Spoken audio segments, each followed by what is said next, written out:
প্রিয় দেশবাসী, আমি এখন আছি আমাদের ফুলপুর পৌরসভা 7 নং ওয়ার্ড শাহপাড়া এলাকায় কালীবাড়ি মন্দিরের পাশে। এটি ফুলপুর হইতে দেহুলিয়া বাসতলা যাওয়ার মেইন রোড। এটি একটি ব্যস্ততম রাস্তা।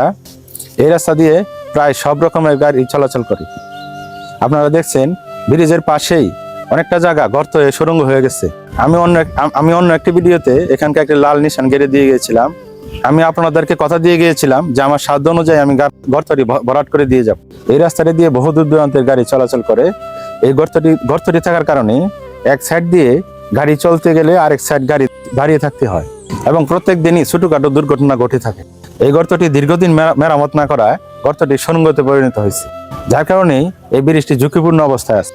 আমি অনেক দিন যাবৎ লক্ষ্য করতেছি এই রাস্তাটির এরকম বেহাল অবস্থা। আপনাদেরকে কথা দিয়েছিলাম, যার কারণেই আমি নিজে আসা এই গর্তটি ভরাট করে দিয়ে গেলাম।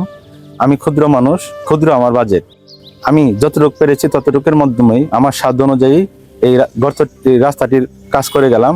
ঊর্ধ্বতম কর্তৃপক্ষের দৃষ্টি আকর্ষণ করছি, এই রাস্তাটি যেন টেকসই স্থায়ী সংস্কারের কাজ করে দেওয়া হয়। এই আশাবাদ ব্যর্থ রেখে আজকের মতো এখান থেকে বিদায় নিলাম। আসুন, দেশটা আমাদের সকলের। আসুন আমরা সবাই দেশকে ভালোবাসি। আসসালামু আলাইকুম ওয়া রাহমাতুল্লাহ।